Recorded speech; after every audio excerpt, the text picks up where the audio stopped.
Hey everyone, I'm Case Aiken, and today we are continuing our conversation about the new player-facing options in the latest Dungeons & Dragons book, Forgotten Realms: Heroes of Faerûn.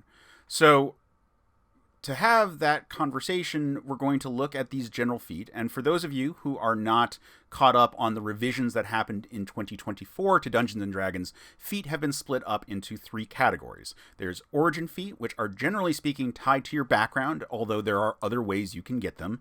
There are General Feat, which are the usual concept of feat that we had going into the 2014 version of Dungeons and Dragons. Now, all of the general feat have been modified to be what we used to call half feat that gave you an ability score increase plus additional riders. So, general feat in general, always have that ability score increase to go off of to help balance it out. So, the rider effects of the feat don't necessarily need to be the best by themselves, but they do need to work along with the ability score to create the overall package of the feat. And then we have epic boons, which are just fantastic, and we're going to go over next time. Today, we are talking about the general feat in this book, and I have a lot of thoughts on them. I think they are overall pretty fun. And the only real downside I see to some of these, in the broad strokes, is that there's a lot of prerequisites. A lot of these feat are associated with the origin feat that came with them, although some of them have either the origin feat or additional or a separate thing as a prerequisite. So some of those are pretty good just for that. But yeah, we're gonna talk about the feat in this book and just go through all of it. I've got the text up on the screen here for each feat that we talk about, and we're going to just go down the list. So these new feat are pretty cool, and nothing is cooler than the first one, which is Coldcaster. This one doesn't have a prerequisite besides being level 4, and it gives you an increase to one of your mental stats, intelligence, wisdom, or charisma. So obviously this favors a caster, although a half caster is going to do very well with this. You learn the Ray of Frost cantrip, which is... it's necessary to give them something cold to do with the next part of the feat, but it's an attack cantrip that is fine. It's not as good as Firebolt in most circumstances, but it's Ray of Frost. It's fine. It works with the next feature, which is Frostbite.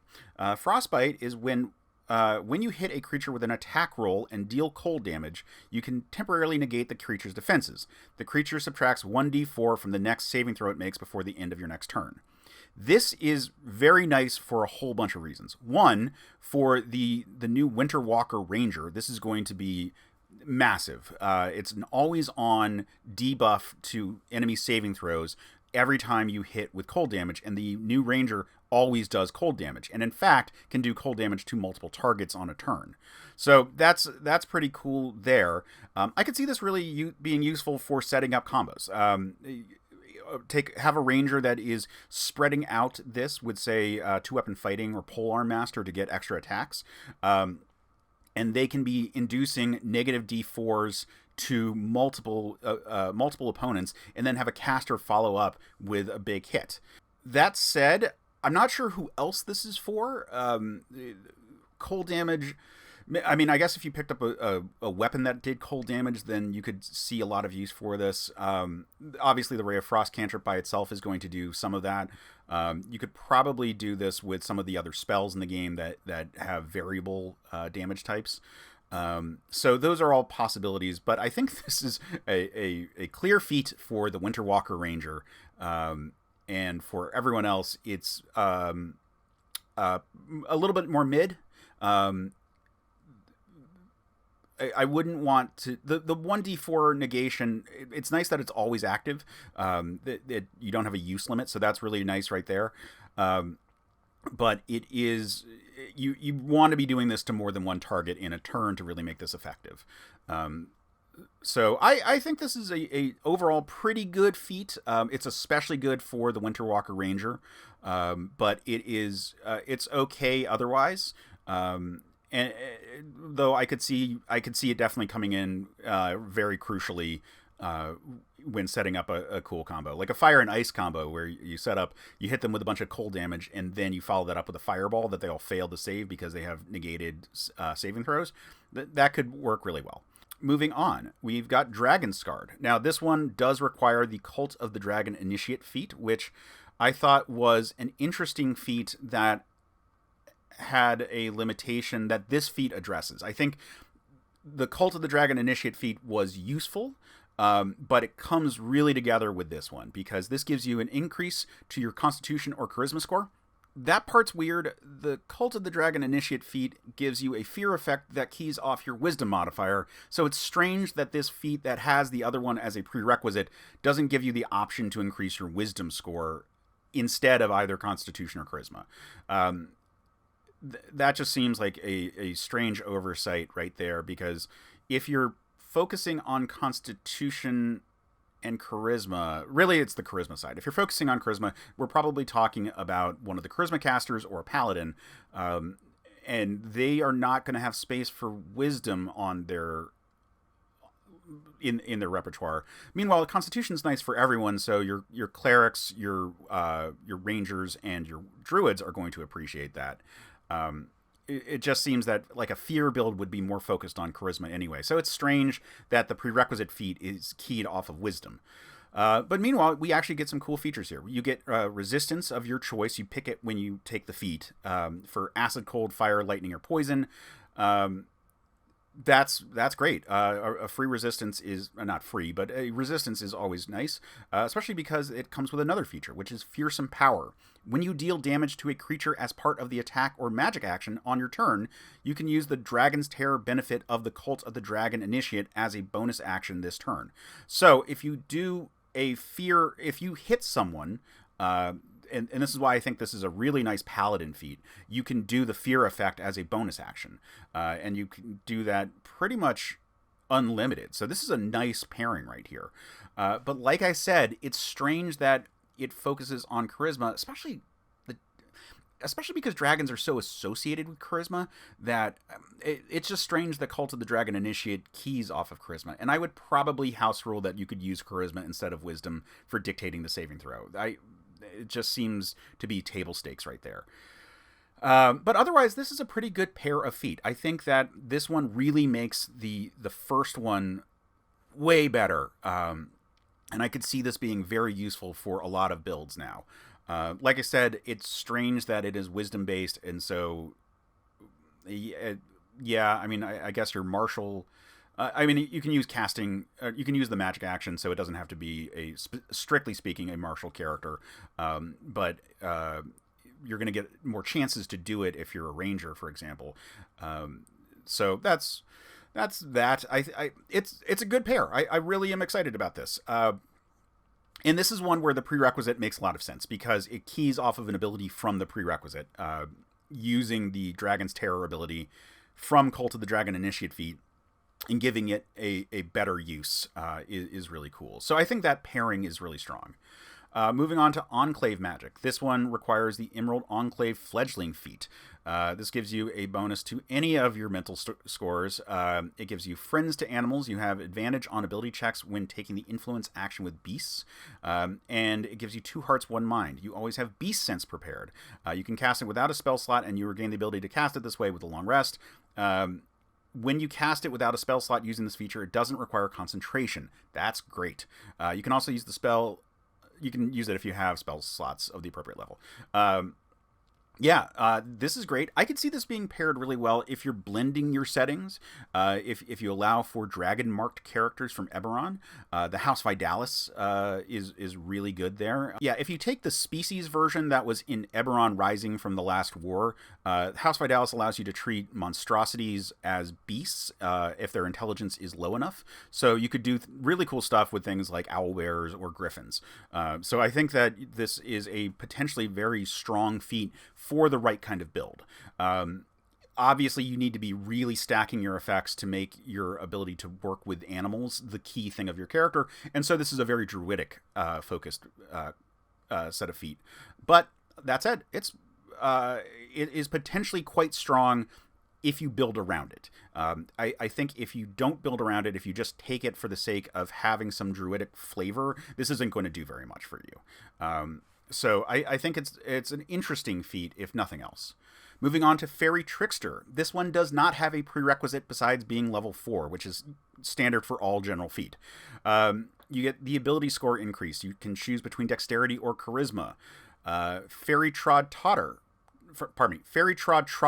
When you take the disengage action on your turn, difficult terrain doesn't cost you extra movement. So I think this is a ribbon. I could see certain lockdown builds being useful to get away from having this component, but I think that this is not a big feature by itself. But it certainly has some effective pairings with things like monks and rogues who are able to disengage as a bonus action. So it's going to be helpful when you're stuck in a situation, but it's not the thing that you're taking this feat for. The thing you're taking this feat for is Flustering Strike. When you hit a creature with an attack roll, you can attempt to fluster the target. The target must succeed on a Wisdom saving throw, DC 8 plus the ability modifier used to increase this with this feat, plus proficiency, or have disadvantage on saving throws until the end of your next turn. You can use this a number of times equal to your proficiency bonus. So this is like Coldcaster in the sense that we're doing a reduction of a character's ability to do saving throws. But unlike Coldcaster, this is limited, but I would say it's stronger. So,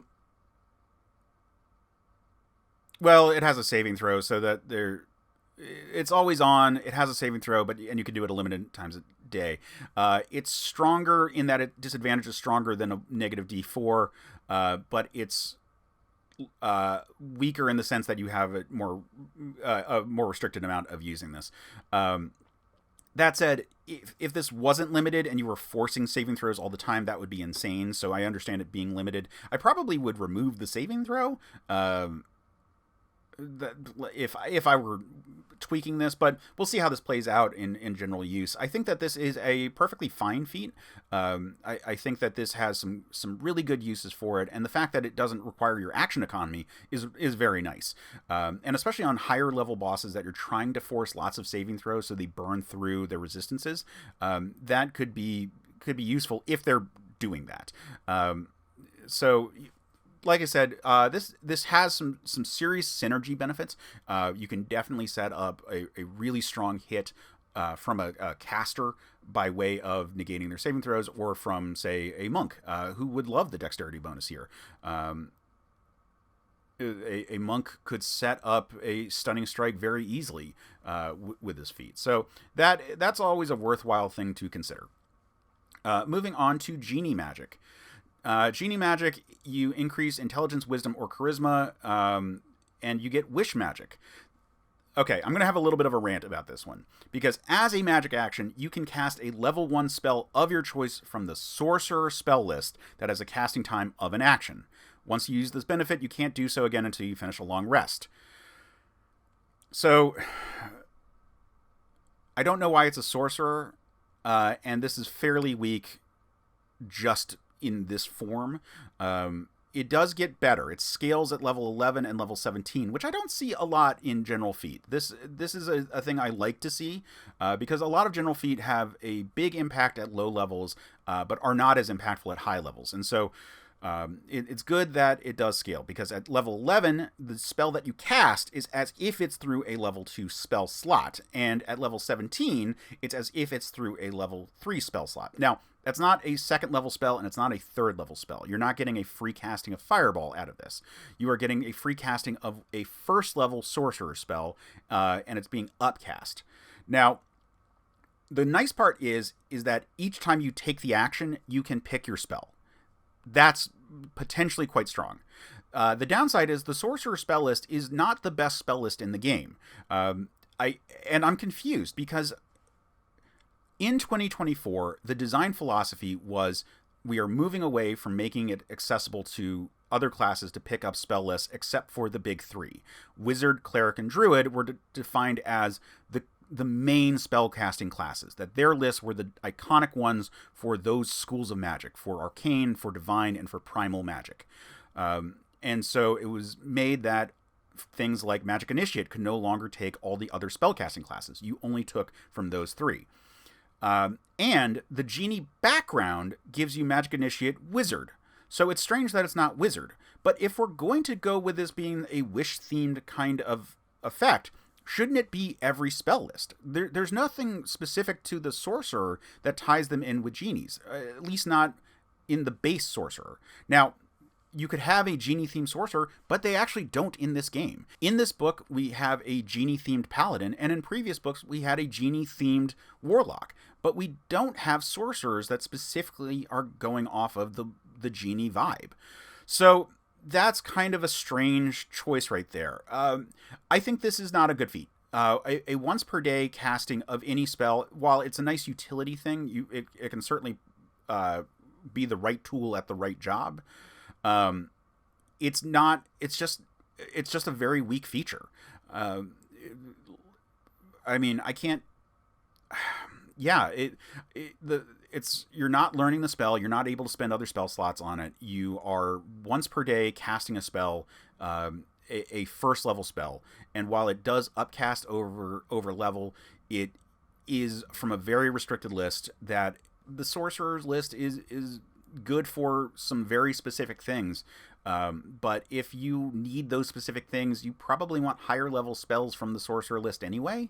So I just don't know when this is going to be the right choice. And the fact that it's not wizard and it's not all spellcasting classes keeps it from being truly the Swiss Army knife that it could be. So I think this is a fairly bad feat. I wouldn't recommend taking this unless you are desperately seeking to shore up some kind of magical weakness that your character has. But I don't know what character that would be. Moving on to Harper Teamwork. So this one has the prerequisite of the Harper Agent feat, which I thought was an okay, if slightly underwhelming general feat, but an okay one. This one gives you an increase to dexterity or charisma. That makes sense. The Harpers are a sort of roguish, bardic, paladin-ish kind of organization, for lack of a better term. And so dexterity or charisma makes sense for them. Withering Wordplay. When you take the help action to assist an ally's attack roll against an enemy, that enemy also has disadvantage on the first saving throw it makes before the start of your next turn. This is a big bonus to the ranged help that you get from the Harper Agent feat. That is very nice. It still doesn't fix the action economy part of it. Frankly, so the class that needs this the most is the Mastermind Rogue. But they already get a 30-foot range for their help action, and they can do it as a bonus action. So the Harper Teamwork feat is great for them, but the Harper Agent feat is a redundant feat for the Mastermind Rogue.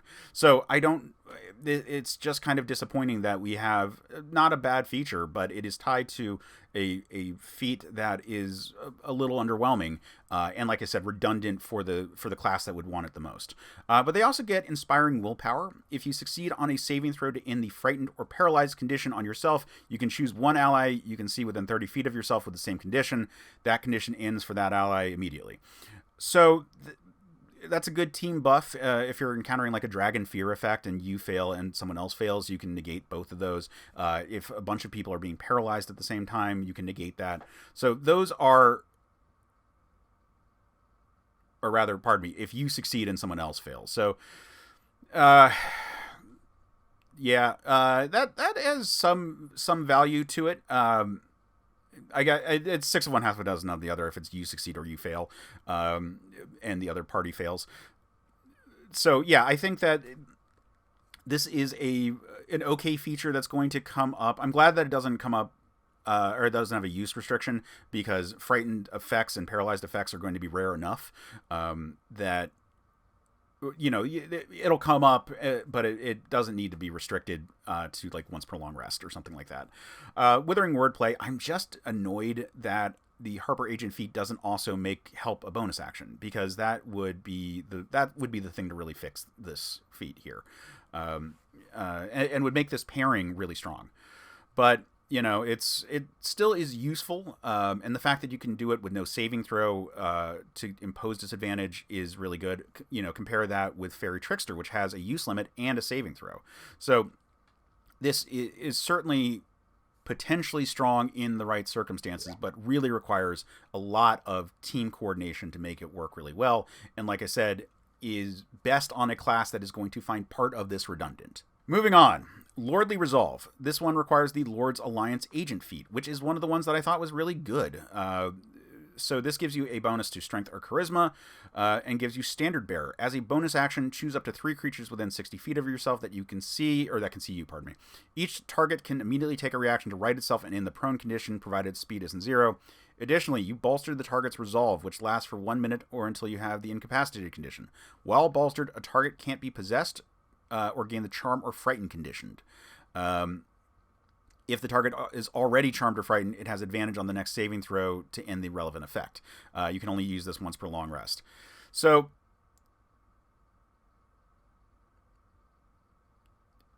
for one thing, the use limit is pretty limited, and none of these are really big features. I don't think this is a good feat. This is a pretty bad feat. Standing from prone is only okay.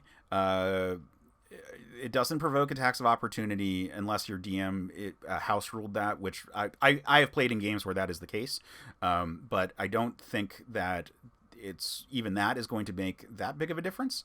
And standing from prone only costs you half your movement, which if you're prone, a lot of times you're going to be in the thick of things. Now, maybe you're trying to get away, and that's a different story. But if you're the type of character who is taking a strength-based feat like this, then I see this as mostly for paladins or for bannerets, and I just don't think that this is that good of a feat. So it's unfortunate that the Lord's Alliance Agent feat is actually pretty good, and this one is not.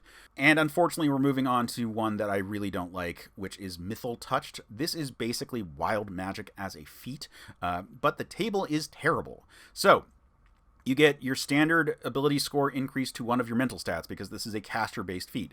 And then if a spell attack hits you or you fail a saving throw against a spell, you can take a reaction to roll on the Mythal Touched magic table to create a magical effect. If an effect requires a saving throw, the DC is equal to 8 plus the modifier or the ability you increased here.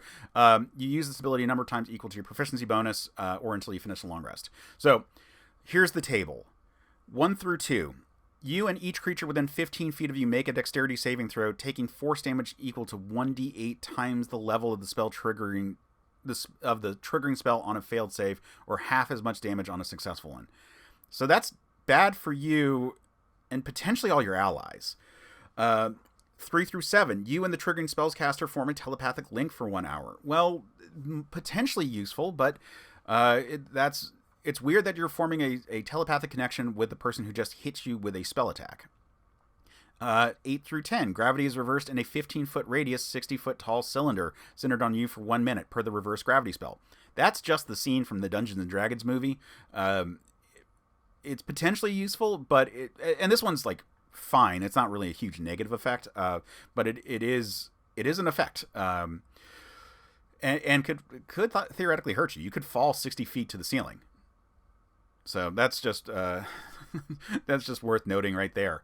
11 through 13. You and the triggering spellcaster each make Constitution saving throw. On a failed save, the creature has the stun condition. Okay, so the caster and you both are going to play Russian roulette to see who's stunned here. That's, again, not very good. 14 through 17. You gain a +2 bonus to AC for 1 minute, potentially triggering the spell attack into a miss. Okay, that's actually pretty good. So 14 through 17 is what you're looking for so far. 18 through 19. Any flammable, non-magical object within 10 feet of the triggering spellcaster that isn't being worn or carried by another creature bursts into flame, takes 1d4 damage, and is burning. That 1d4 damage isn't to a thing you care about. It is to, like, a table or to a piece of paper. We're not talking about an actual effect to anything in combat. It is just some shit burns around you. So that's not very good, but it's not bad for you either. 20. The triggering spell dissipates with no effect, and the action, bonus action, or reaction used to cast it is wasted. If it was cast with a spell slot, the spell slot isn't expended. So that's just counterspell. So you're looking at 14 through 17 and 20 as the things that you want, and everything else on the die are things that you don't. So that's 14, 15, 16, 17, and 20. So that is 1/4 of the options are good. That is not a particularly good thing to... I wouldn't take this feat. It makes zero sense to me that this feat exists. Certainly with it being 75% of them are either bad or neutral. That's not worth it. There's no reason to take a feat that will define your character and have just negative effects thrown on you when you take damage. This is bad. It's not very good. Order's Resilience. This requires the Tyro of the Gauntlet feat. This increases your Strength, Wisdom, or Charisma score by 1 to a maximum of 20. Research. When you have the prone condition, you can right yourself with only 5 feet of movement. Okay, that's, again, fine. It's reducing the movement speed for you to stand up. And Stronger Together. If you are within 5 feet of an ally that doesn't have the incapacitated condition, you and that ally have advantage on strength saving throws. All right, so strength saving throws don't come up that often and aren't that big of a deal when they do. They're usually like knock you prone kind of thing, which I guess goes along with the whole you can stand up from prone very easily. This is also a fairly lackluster feat. I don't think I would take this on any build. Advantage on strength saving throws is just not a big enough deal to merit a feat by itself, and especially when it's only when you have an ally near you. Now, if it was any strength D20 tests, that would be a different story, because then it could be on attack rolls and on skill checks as well, and that would be a really big deal. That would make this feat really worthwhile, but it doesn't. So we're going to move on because it's pretty bad.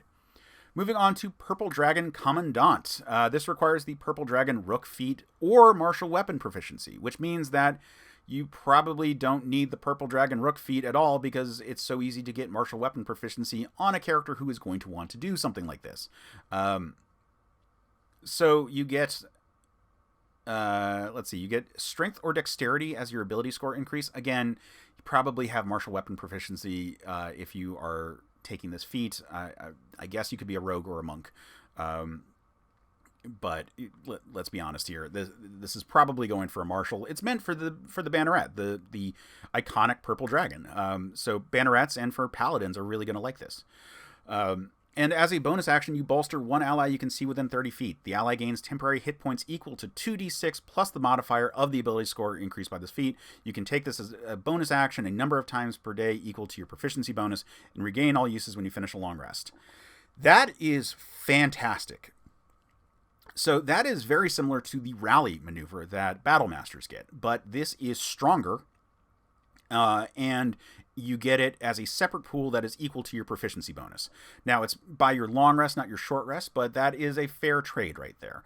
I would say this is pretty equivalent to just getting the rally maneuver and having a proficiency bonus per long rest or once per short rest, or mathematically similar at low levels, and it's only at very high levels where that's going to be a distinct difference for your character. So for the majority of the game, it's going to be about the same. And that's not the only thing that this feat gets. You also get Last Stand. You have advantage on attack rolls while bloodied. Now, bloodied is when you are below 50% health. So for characters who soak up the damage, then you're going to be having advantage on attack rolls a lot. And I could see a paladin or a fighter really benefiting from that Last Stand ability. So combine that with Encourage Ally, we're looking at a really strong feat here that doesn't have a prerequisite. And the prerequisite feat that you could take isn't that bad to begin with. But frankly, Encourage Ally by itself is what feat used to just be in 2014 5th edition, and Last Stand is fantastic. This is a great feat. I would see taking this on many builds, and the name is the only thing that sort of throws me off, because it makes you think that it's part of being a Purple Dragon Knight, when this would just be a great feat to pick up for any of your characters, any of your martial characters. Moving on to Spellfire Adept. This is also one that requires the Spellfire Spark feat or spellcasting or pack magic. So if you are able to cast spells of any kind, you don't need the feat. But that feat was pretty good. So let's take a look at the abilities here. Ability score increase. It's a caster feat, so you get intelligence, wisdom, or charisma +1. Fueled Spellfire. Once per turn, when a spell you cast deals radiant damage, you can expend up to 2 hit point dice, roll them, and add the total damage to the spell. That's pretty cool. I could see this being really useful on sorcerers who are going with their innate sorcery to have advantage on their attack rolls anyway. Combine that with True Strike would be really nice. Or I could see this on Paladins with Searing Smite, or not with Searing Smite, pardon me, with Divine Smite. That would be a huge spike to Paladin damage at low levels. And then they get Searing Spellfire. When you make a damage roll that deals radiant damage, it ignores resistance to radiant damage. Again, if you're doing the first part, you're going to love doing the second part here. So this is for Divine Smite. You bypass radiant damage. That is great. True Strike is also going to bypass radiant damage with this. That is also great. I could see quite a few builds really relying on this feat specifically, and the fact that the prerequisites are so easy to get around makes this a really solid feat to take. I like this one a lot. This might be my favorite. Yeah, this might be my favorite of the feat in this book. But I might be biased because I make a lot of Paladin builds. Moving on to Street Justice. This one does not have a prerequisite besides being level 4. Increase strength or dexterity by 1. Gives you Headlock. Your allies have advantage on attack rolls against a creature grappled by you. Sturdy Knot. When you use chains, manacles, or rope to bind a creature, add your proficiency bonus to the DC to escape or burst them. And Tough Talk. A creature's hostile attitude doesn't impose disadvantage on your charisma intimidation checks to influence the creature. All right, so going from the bottom to the top, Tough Talk, I think, is kind of a ribbon. I don't know most DMs who really stress about the disadvantage on intimidation when someone's hostile to you. But I'm sure sticklers for the rules will say that this is going to be fairly useful. It's potentially useful, but it's not the main part of this feat. Sturdy Knot is really cool. I don't know a lot of people who've used chains or manacles or rope in the game, as like a hook for their character, but I could see that making this a really viable thing for like a bounty hunter type character. But Headlock is the big one. And if you're building a grappler, this is huge. It gives everyone advantage on attack rolls against someone you've grappled. Grappling is a really good tactic in the game, and I could see like a barbarian or a fighter build that is very focused on grappling taking this to great effect. So this is a really solid one. Moving on to Zhentarim Tactics. Monks are also really good because I think they can use their dexterity now for grapple checks. So that's a good feat. Anyway, Zhentarim Tactics. This one requires the Zhentarim Ruffian feat and increases your dexterity or charisma score by 1. Retaliate immediately after a creature within 5 feet of you hits you with a melee attack. You can make an opportunity attack against that creature. This is really nice because the opportunity attack buff from the Zhentarim Ruffian, I think I undersold it. It lets you reroll the damage of the opportunity attack, which includes the damage if you have like sneak attack or something. So this is actually really good for like a rogue. And being able to make opportunity attacks every time you get hit is very nice, although it does conflict with uncanny dodge. That's just an issue. Rogues have a bottleneck in terms of their action economy because of reactions. That's just the thing. But this is potentially really nice. And the fact that it's always on is great. You're going to take a lot of hits in this game, and being able to always make an opportunity attack is very consistent damage. And then you get Versatile Merc. When you finish a long rest, choose a skill in which you have proficiency. You have expertise in that skill until you finish your next long rest. That is amazing. Not only is this expertise in a skill, it's a floating expertise in a skill. That is just a fabulous ability. I could see rogues really loving this. Fighters are also going to really like this. But rogues, man, rogues are going to get so much mileage out of this feat. This is a really solid feat. That the Zhentarim Ruffian feat I didn't love, but it does get better with this, so the pairing is okay. I think this is a good feat with a little bit of a mark against it from the prereq, but still is nice. And the pairing of it is going to have some nice stacking effects to it. So that's pretty good. So yeah, I would say this is a pretty good feat. In general, the feat of this book are nice additions to have. There are some really exciting ones that I really want to do stuff with. Spellfire Adept in particular, Purple Dragon Commandant, Coldcaster I could see doing some very, very cool things. So I'm really excited about these, and more player-facing options are always good. I'm always excited for more stuff that the players can use. And these are a whole bunch of really cool ones. Also, I should note, just in case you're worried about some of these prerequisites, when I said that it's not always tied to your origin, a really good way to get an origin feat is just dip Warlock. Warlock has become a fabulous way to pick up all kinds of versatility for a character. 2 levels of Warlock allows you to get 3 origin feat if you don't want any other invocations. And that is amazing versatility right there. And you could pick up several of the prerequisites for several of these feat just by that. Or be a human. So you're not necessarily stuck with the origin, which is going to lock you into the lore of these feat. You can pick these up without necessarily having all, the right background. So that keeps these fairly flexible and is really exciting in terms of what we can do with it. So if you enjoyed this video, my other videos, please let me know. These new me doing live video reactions to the D&D content is a new thing for me. Normally I feel more comfortable just speaking into the mic and then having a digital avatar for myself. So if you like these, let me know. I would really appreciate the feedback on it. I've been having a great time talking about these, and I want to keep doing more. So yeah, be on the lookout for more of these. But especially if I get more positive responses, I'll be really excited to do way more of these. If you want to support this channel, we do have a Patreon. That Patreon is at patreon.com/certainpovmedia. Please take a look at that. We have all kinds of bonus content. Even at the free tier, you get 2 essays a week, one on a D&D topic and one on a nerd topic of my choice.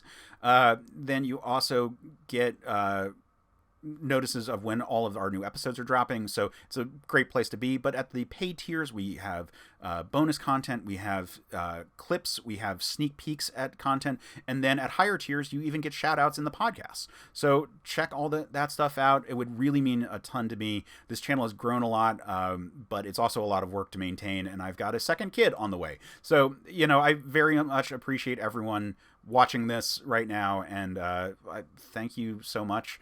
And we'll be back with epic boon feats soon. And until then, have a great week.